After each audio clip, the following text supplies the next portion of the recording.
আলাইকুম রহমতুল্লাহ। সুপ্রিয় ইসলাম নির্দেশক চ্যানেলের দর্শক মণ্ডলী, আশা করি আল্লাহ তাআলার অশেষ মেহেরবানিতে আপনারা সবাই ভালো আছেন। আজকে আমি আপনাদেরকে এমন একটি দরুদ সম্পর্কে জানাবো, যেই দোয়াটি পাঠ করলে আপনারা আল্লাহ তাআলার অনুগ্রহ আদায় করতে পারবেন ইনশাআল্লাহ। কোরআন কারিমে ভালো এবং মন্দ কাজের আলোচনা করা হয়েছে। এতে বোঝা যায় যে ভালো এবং মন্দ নিয়ে মানুষের জীবন পরিচালিত হয়ে থাকে। মানুষ ভুল করবে, আবার তওবার মাধ্যমে তা থেকে ক্ষমা প্রার্থনা করবে। এটা হলো মহান আল্লাহ রাব্বুল আলামিনের ঘোষণা।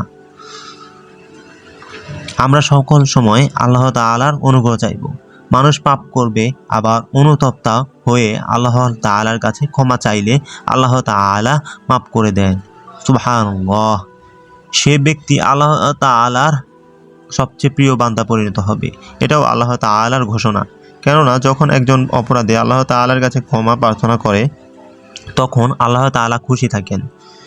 খাঁটি তওবার মাধ্যমে ক্ষমা ও মুক্তি চাইতে হবে আল্লাহর কাছে। নবী করিম সাল্লাল্লাহু আলাইহি সাল্লাম গুনাহ থেকে রক্ষা পেতে তওবা করার পরামর্শ দিয়েছেন। পাশাপাশি তিনি এমন দোয়াও শিখিয়েছেন যা আমল করলে গুনাহ মাফ হয়ে যায়।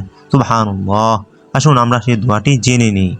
দোয়াটির ব্যাপারে হযরত আবু মুসা আল আশারী রাদিয়াল্লাহু থেকে বর্ণনা করেন, একবার রাসূল সাল্লাল্লাহু আলাইহি সাল্লাম একটি গিরিপথ দিয়ে একটি চূড়ায় হয়ে যাচ্ছিলেন। তখন এক ব্যক্তি এর উপরে উঠে জোরে জোরে বলল, লা ইলাহা ইল্লাল্লাহু আল্লাহু আকবার।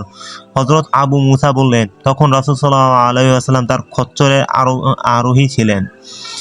তখন রাসূল সাল্লাল্লাহু বললেন, তোমরা কি তো কোনো বদির কিংবা অনুপস্থিত কাউকে ডাকছো না? অতঃপর তিনি বললেন, হে আবু মুসা বা হে আব্দুল্লাহ, আমি কি তোমাকে জান্নাতের দনাগার সম্পর্কে বলবো না? আমি বললাম, হ্যাঁ বলে দিন ইয়া রাসূল সাল্লাল্লাহু আলাইহি ওয়াসাল্লাম। তিনি বলেন, তা হলো লা ইলাহা ইল্লাল্লাহ, লা হাওলা ওয়ালা কুওয়াতা ইল্লা বিল্লাহ, লা হাওলা ওয়ালা কুওয়াতা ইল্লা বিল্লাহ। এই দোয়াটি রাসূল সাল্লাল্লাহু আলাইহি ওয়াসাল্লাম বলেছেন তাকে পড়ার জন্য। এখন আমরা অবশ্যই এসব দোয়া থেকে আল্লাহর কাছ থেকে সাহায্য চাইব। আল্লাহ অবশ্যই আমাদেরকে সাহায্য করবেন। এই বিষয়ে হাদিসে এসেছে, তিরমিজি শরীফে হাদিস, মুস্তাদে আহমেদ কিতাবেও রয়েছে। আব্দুল্লাহ বিন ওমর রাদিয়াল্লাহু থেকে বর্ণিত। তিনি বলেন, রাসূল সাল্লাল্লাহু আলাইহি ওয়াসাল্লাম বলেছেন, জমিনের মধ্যে যে এক ব্যক্তি দোয়াটি পাঠ করবে তার সমস্ত গুনাহ ক্ষমা করে দেওয়া হবে, যদিও ওই গুনাহ পরিমাণ হয় সমুদ্রে ফেনা মতো। সুবহানাল্লাহ। লা ইলাহা ইল্লাল্লাহু ওয়াল্লাহু আকবার লা হাওলা ওয়ালা কুওয়াতা ইল্লা বিল্লাহ। দোয়াটি বারবার পড়বেন মাগরিবের সময় এবং প্রতি শুক্রবার, যার অর্থ হয় আল্লাহ ছাড়া ইবাদতের উপযুক্ত কোনো ইলাহ নেই। আল্লাহ মহান এবং আল্লাহ ছাড়া কোনো ভরসা নেই, কোনো ক্ষমতা বা শক্তি নেই। সুবহানাল্লাহ। আল্লাহর কত গুণ, আল্লাহর কত মহিমা, আল্লাহর কত দয়া। আল্লাহ আমাদের এই সামান্য একটা দোয়ার মাধ্যমে আমাদের জীবনের গুনাহ মাফ করে দিতে পারেন। সুবহানাল্লাহ। আল্লাহর কাছে আমরা বেশি বেশি করে দোয়া চাইব। আল্লাহ যেন আমাদের সকলের জীবনের গুনাহগারগুলি মাফ করে দেন। আল্লাহ আমাদের সকল মনের আশাগুলো পূরণ করেন। আল্লাহ যেন আমাদের দয়া করেন।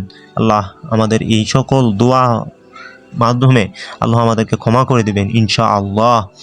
তো আমরা সবাই লা হাওলা ওয়ালা কুওয়াতা ইল্লা বিল্লাহ এই দোয়াগুলো বেশি বেশি করে পাঠ করব। রাসূল সাল্লাল্লাহু আলাইহি সাল্লামের এই আদেশগুলো আমরা মেনে চলব। তো সেই পর্যন্ত ভালো থাকুন, সুস্থ থাকুন। আল্লাহ হাফেজ।